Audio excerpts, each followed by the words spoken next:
Hello friends, myself Patel Rumi, Ashwamegh Vidyalaya, ધોરણ 9 વિષય વિજ્ઞાન, પ્રકરણ નંબર 15 અન્ન સ્ત્રોતોમાં સુધારણા। મિત્રો, આપણે આગલા વિડિયો લેક્ચરમાં પાક ઉત્પાદનમાં સુધારણા વિશે માહિતી મેળવી હતી।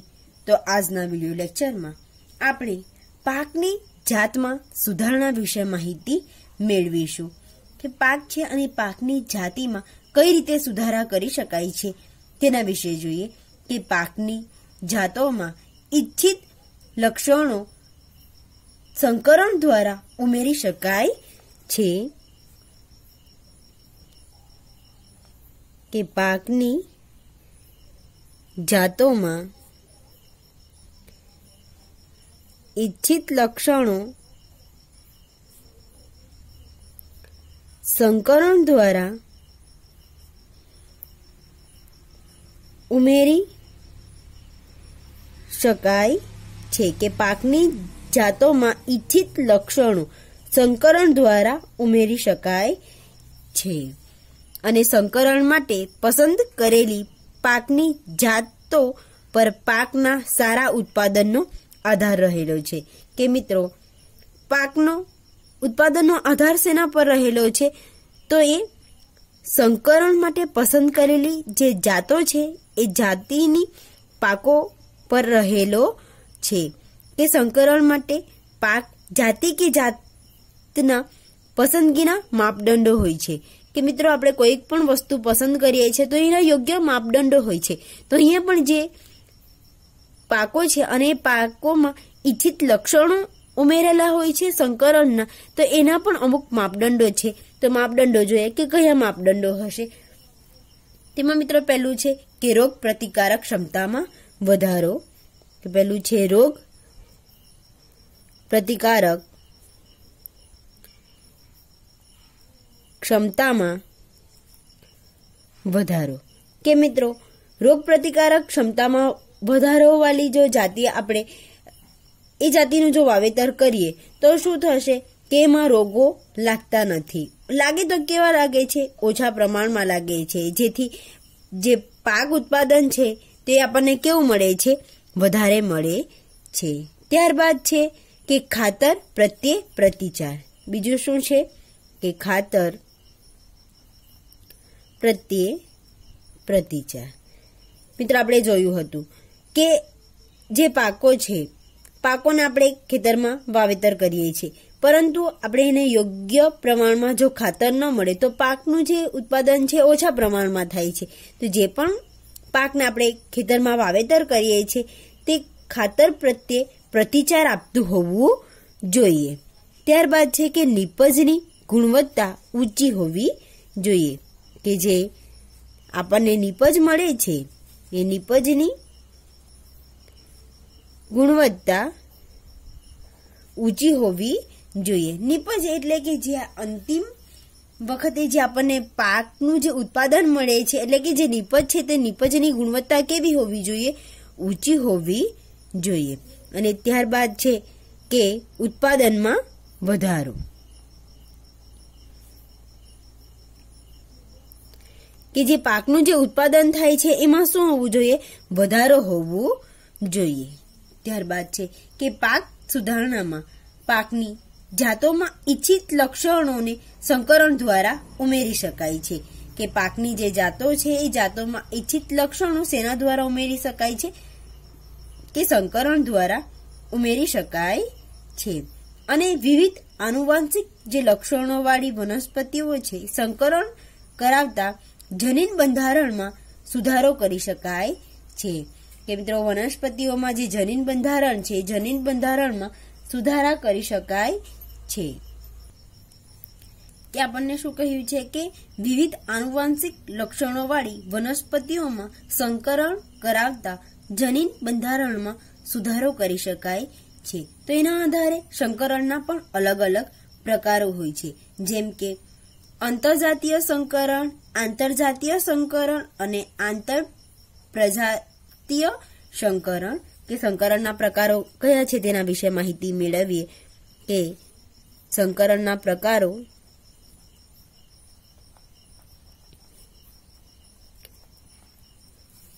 કયા પ્રકાર છે?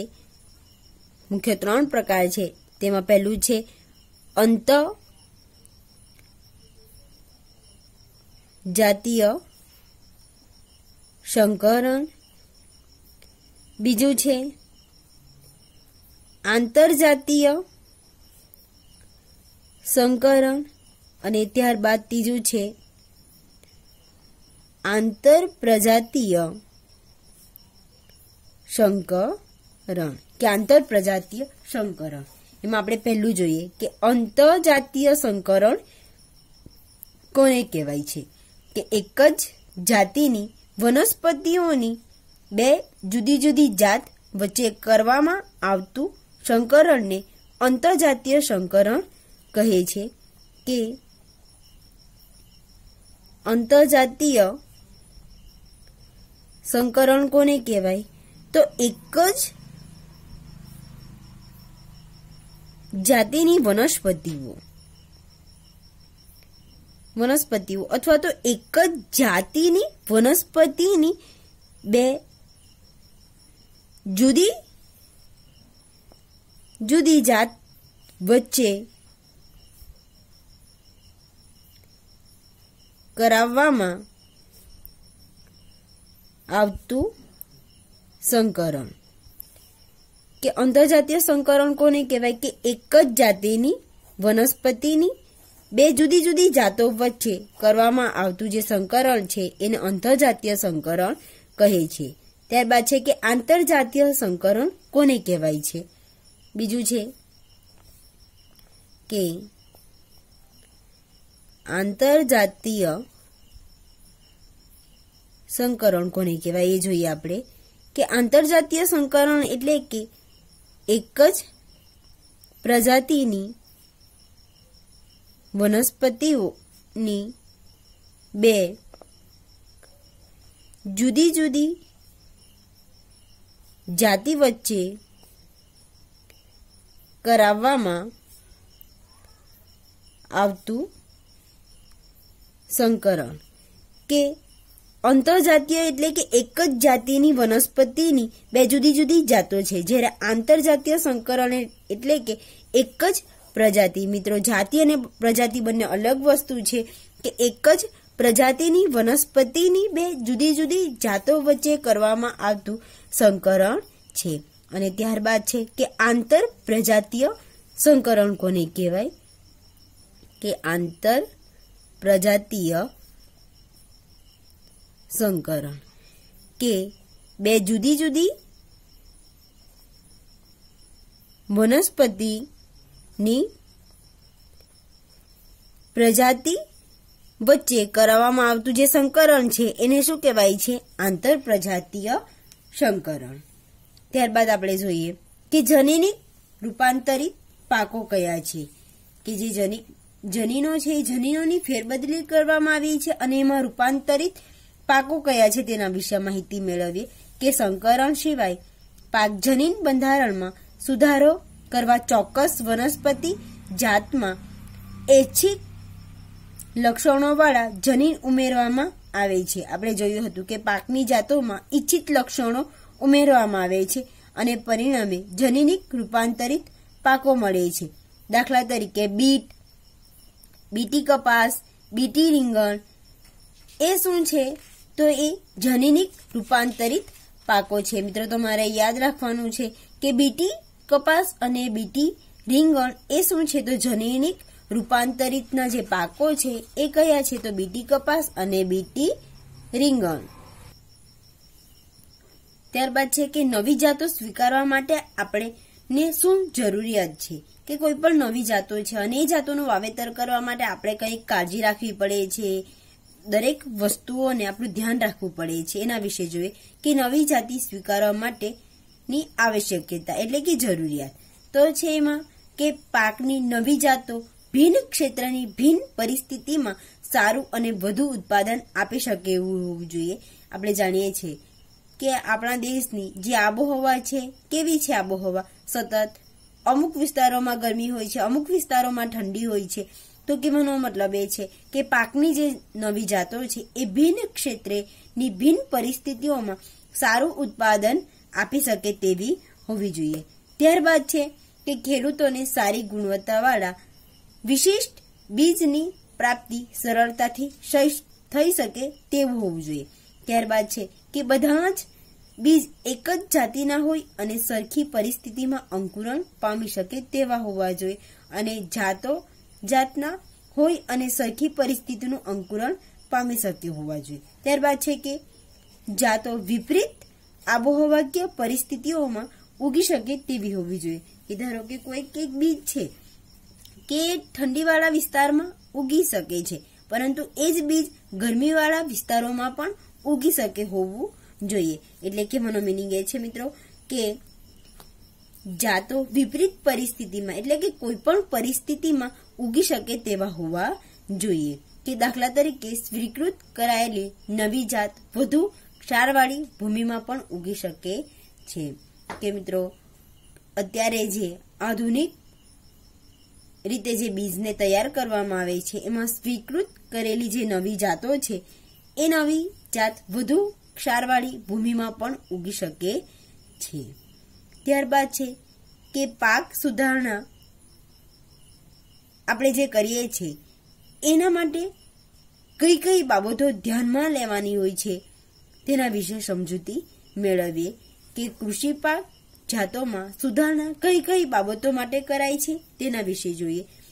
કે પહેલું છે કે વધુ ઉત્પાદન।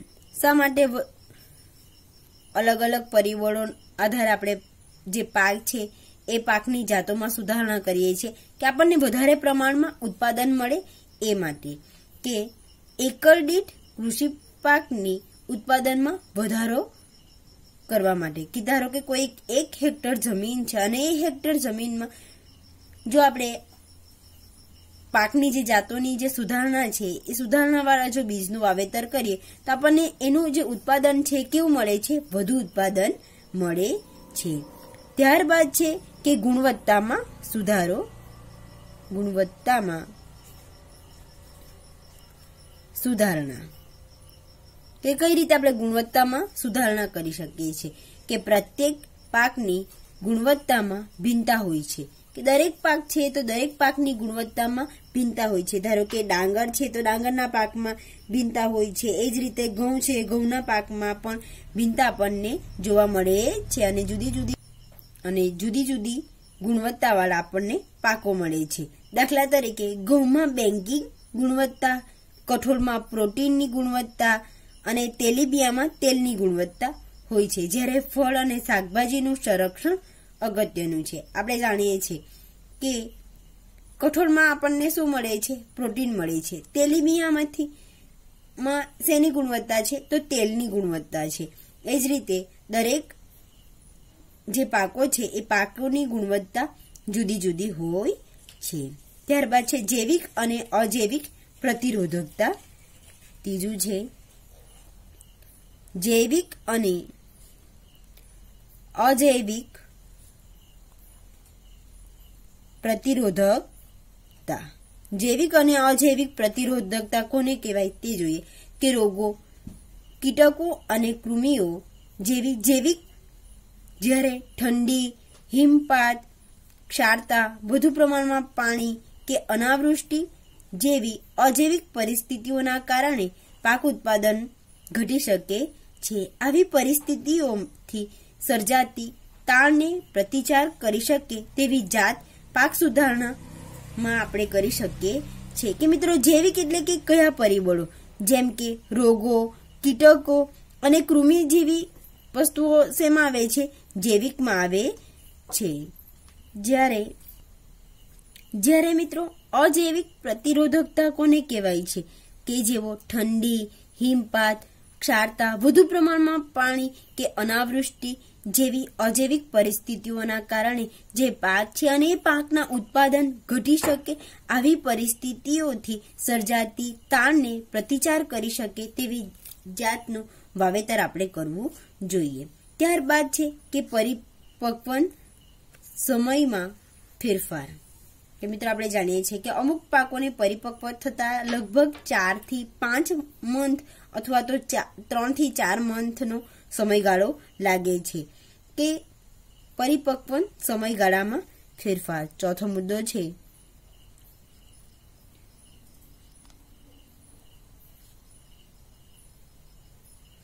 પરિપક્વ સમયમાં ફેરફાર કે બિયારણ વાવવાથી પાકની કાપણી સુધીનો જે સમયગાળો છે ટૂંકો હોય છે. આર્થિક દ્રષ્ટિએ સારું ગણાય.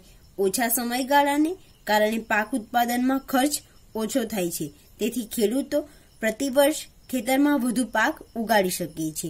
મિત્રોનો કહેવાનો મતલબ એ છે કે પરિપક્વ સમયમાં ફેરફાર. ધારો કે 5 મહિનાનો જો પાક પરિપક્વ થતો હોય તો ખેડૂતો એક વર્ષમાં 2 થી વધારે પાક લઈ શકતા નથી. પરંતુ અમુક એવા પાકો છે જેમનો સમયગાળો લગભગ 3 મહિનાનો હોય છે. એના કારણે ખેડૂતો એક વર્ષમાં 2 થી વધારે પાકો લઈ શકે છે. કે બિયારણ વાવવાથી પાકની કાપણી સુધીનો જે સમયગાળો છે ટૂંકો હોય તે આર્થિક દ્રષ્ટિએ સારું ગણાય છે. કે ઓછા સમયગાળાને કારણે પાક ઉત્પાદનનો ખર્ચ ઓછો થાય છે. તેમજ ખેડૂત પ્રતિવર્ષ ખેતરમાં વધુ પાકો ઉગાડી શકે છે. અને ત્યારબાદ છે કે સમાન પરિપક્વનથી કાપણીની ક્રિયા સરળ બને છે અને આ દરમિયાન પાકને ઓછું નુકસાન થાય છે. ત્યારબાદ છે કે વ્યાપક અનુકૂળતા. વ્યાપક અનુકૂળતા કે વ્યાપક અનુકૂળતા વધારતી જાતિઓ વિકાસ કરવાથી આવી જાત વિવિધ વિસ્તારોની વિવિધ આબોહવામાં ઉગાડી શકાય છે અને એના જ કારણે પર્યાવરણની પરિસ્થિતિમાં પાક ઉત્પાદનને સ્થાયી કરવામાં ઉપયોગી નીવડે છે. વ્યાપક અનુકૂળતા ધારો કે આપણે જાણીએ છીએ કે ઘઉં ક્યાં વધારે થાય છે? પંજાબમાં વધારે થાય છે.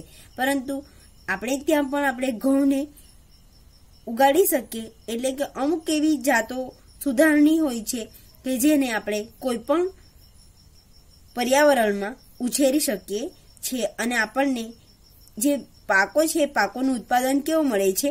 વધારે મળે છે. ત્યારબાદ છે કે ઇચ્છિત કૃષિકીય લાક્ષણિકતા.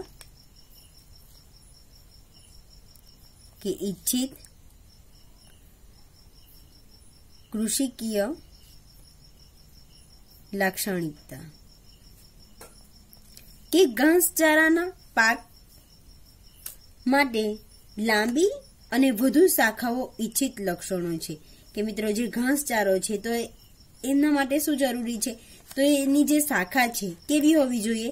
લાંબી હોવી જોઈએ અને એમાં જે લક્ષણો છે ઇચ્છિત લક્ષણો હોવા જોઈએ. ત્યારબાદ છે કે અનાજ માટે વામન છોડ યોગ્ય ગણાય છે.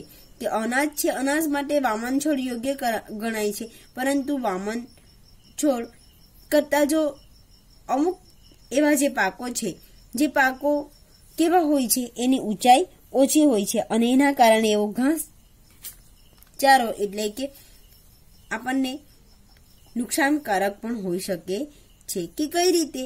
કે આપણે જે પશુઓને જે ઘાસચારો ખવડાવીએ છીએ તો એ ઘાસચારો કઈ રીતે નુકસાનકારક હોય છે? એમાં ઇચ્છિત લક્ષણો ન હોય તો એ નુકસાનકારક નીવડે છે. ત્યારબાદ છે કે તેના ઉછેર માટે ઓછા પોષણ દ્રવ્યોની આવશ્યક રહે છે. આથી ઇચ્છિત કૃષિકીય લક્ષણોવાળી વિકસતી જાતો વધુ ઉત્પાદનમાં મદદરૂપ થઈ શકે છે. કે આપણે ઇચ્છિત લક્ષણોવાળી જ જાતોનું વાવેતર કરવું જોઈએ. Thank you.